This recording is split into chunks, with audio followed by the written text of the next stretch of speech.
Salve a tutti, mi chiamo Paolo Cotrone, sono un Natori della Kinei Ekai di Tokyo e membro della Kabuki Academy di Seattle.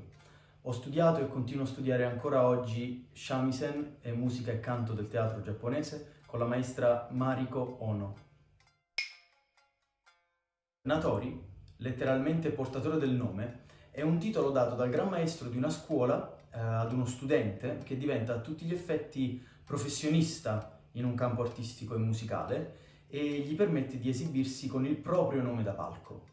Ad esempio, il mio nome da palco è Kine Ye Yacho no Ran, dove Kinei è il nome della scuola a cui appartengo e Yacho no Ran è il nome che ho ricevuto, scelto dal gran maestro, dalla mia mentore e da me.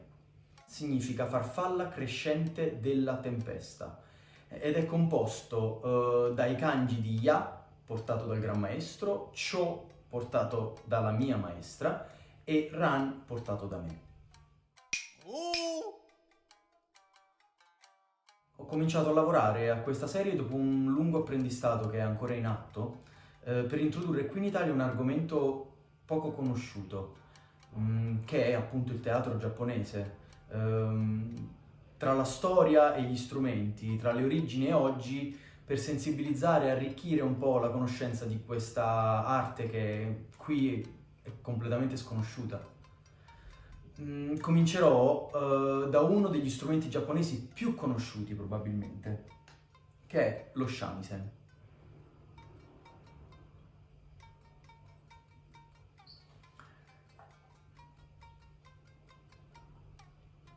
È inutile dire che la vastità di questi argomenti è incalcolabile per essere condensate in un unico video. Di conseguenza aggiungerò mattoncino dopo mattoncino episodi con i quali potremo costruire insieme forti fondamenta per comprendere al meglio una cultura così lontana.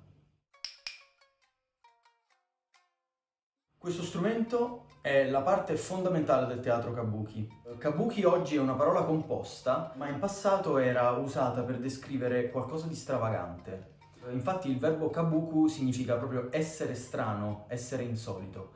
E oggi i simboli per scrivere questa parola sono cambiati in ka, che vuol dire cantare, bu significa danzare e ki vuol dire tecnica. La parola shamisen significa letteralmente 3 linee di gusto, in un riferimento alle diverse nuance che le corde possono dare all'ascolto e anche al contatto del musicista.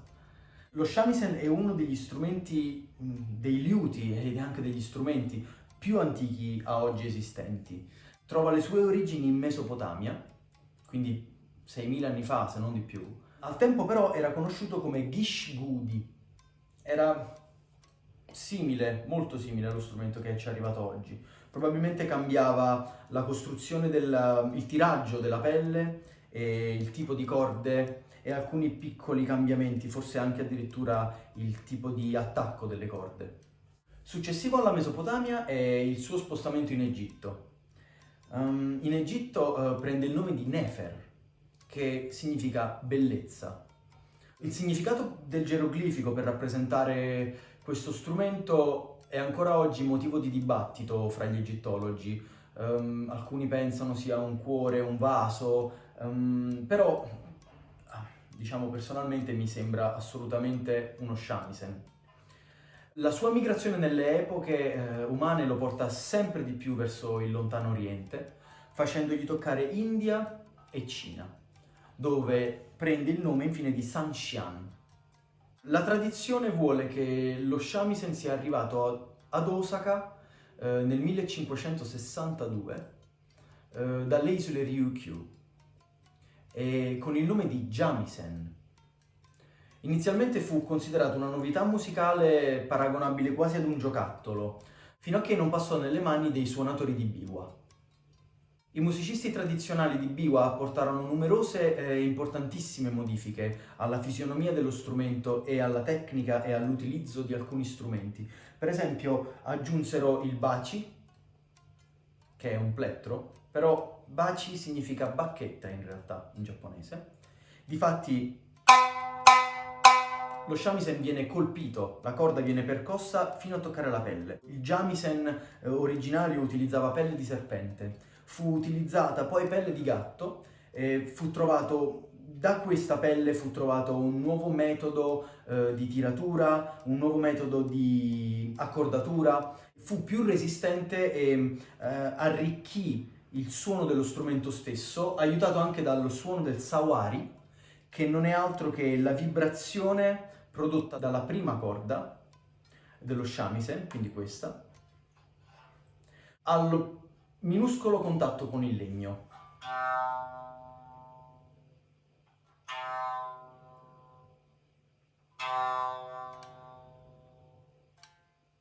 Questo produce una simpateticità fra le altre corde, il che significa che quando lo shamisen è perfettamente accordato, la prima corda risuona con le altre.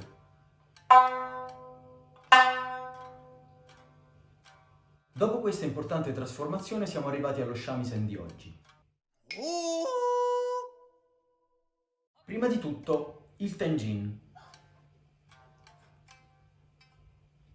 Il nome deriva dal dio Tenjin, che è il patrono delle arti, dello studio e dell'apprendimento. Il motivo dell'utilizzo alla fine del Tenjin di questo cappellino è secondo la credenza per cui dentro lo shamisen, nella testa dello shamisen, nel Tenjin, risiede la divinità, lo spirito di questo strumento. Il musicista del shamisen è estremamente cauto nell'evitare che venga danneggiata questa parte e la protezione può essere rimossa durante i concerti importanti. Il tenjin porta gli itomaki,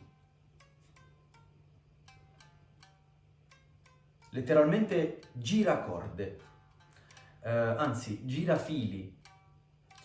Sono il corrispettivo dei pioli della chitarra e degli altri strumenti a corde. Possono essere fatti in legno o anche in avorio. Il manico è chiamato sao.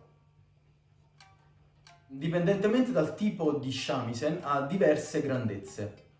Hoso zao è il manico sottile, Chu zao è il manico intermedio e Fto zao è il manico largo. Questi tipi di grandezza non solo rappresentano un tipo di shamisen, ma anche un genere musicale in cui quello shamisen viene suonato. La cassa di risonanza è chiamata do, protetta dal do kake, sul quale si appoggia il braccio, e i due lati sono tese due pelli che possono essere di cane o di gatto. Sulla pelle superiore viene poggiato il koma, che è un ponte d'avorio o di legno. Il procedimento di produzione di questo strumento è lungo e complesso e a oggi ci sono veramente pochi artigiani che ancora continuano l'antico retaggio di famiglia o di stirpe o di ispirazione artistica e artigianale soprattutto. Le corde dal tenjin arrivano fino al neo, che letteralmente significa nodo del suono, e sono attaccate al sao che passa all'interno del do, esce fuori dal do e si lega al neo, così da formare una specie di ruota.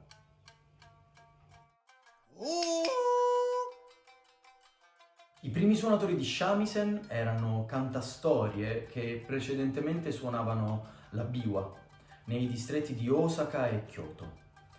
Naturalmente la prima musica di shamisen quindi fu di natura narrativa. Ci sono anche antiche testimonianze del suo utilizzo per accompagnamento di brani popolari, ma la sua forma più importante per quanto riguarda lo sviluppo della musica giapponese è in quella narrativa chiamata joruri. Nell'antica musica di shamisen si utilizzano principalmente due termini: katarimono, musica narrativa, e utaimono, canzoni incentrate sulla melodia. La principale distinzione fra le parole joruri e katarimono è che joruri è un termine storico, mentre katarimono è una parola imposta alla musica narrativa da successivi studiosi per differenziarla dalla utaimono. La distinzione fra katarimono e utaimono invece è paragonabile a quella che intercorre fra i racconti epici e le odi. Nella pratica ovviamente la distinzione di queste categorie non è sempre così chiara. Ciononostante i nomi utilizzati servono come strumento di divisione per lo studio di questi diversi stili di musica così pieni di sfaccettature. Con l'evoluzione musicale e la differenziazione dei generi, lo shamisen ha subito enormi trasformazioni. In questo canale, però, focalizzeremo la nostra attenzione sul teatro giapponese e la sua musica. Quindi generi come lo tsugaru verranno presi in considerazione più avanti, alla fine di una serie di episodi che avranno come obiettivo la sensibilizzazione alla musica del teatro giapponese.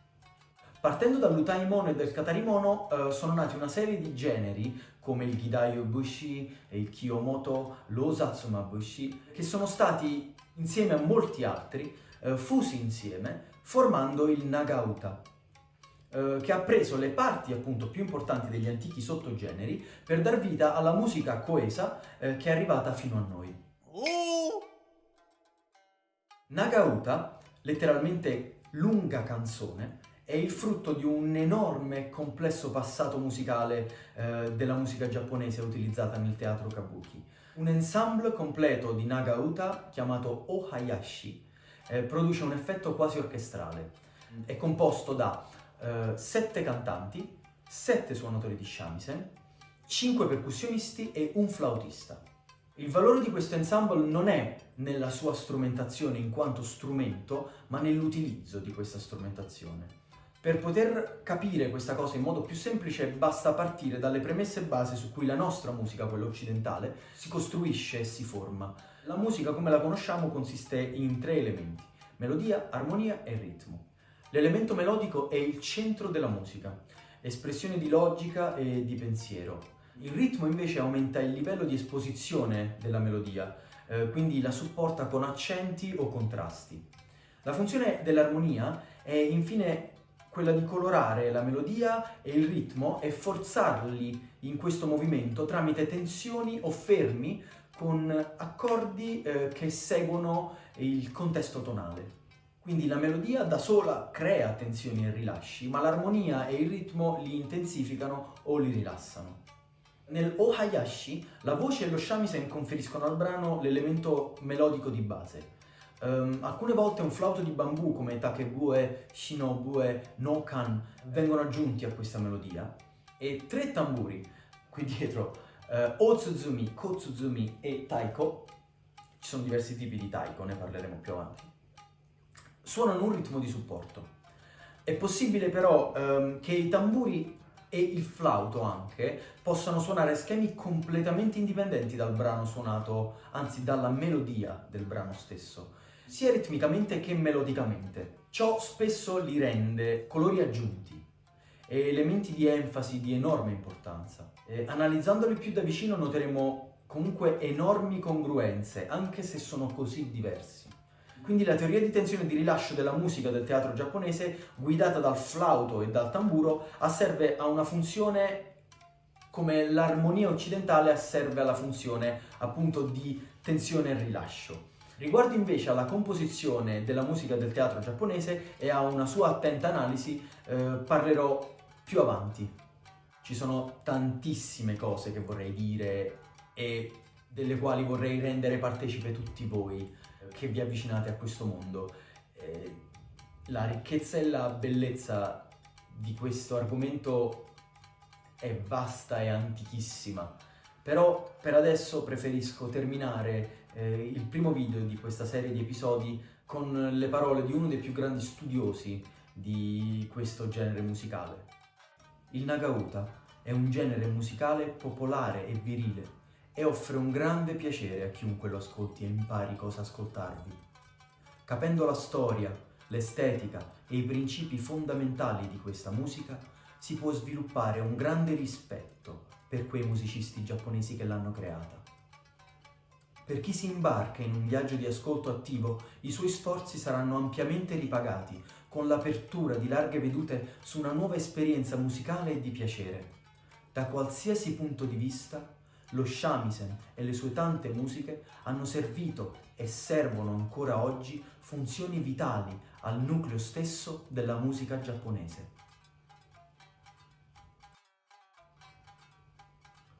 Grazie mille per l'attenzione, arrivederci.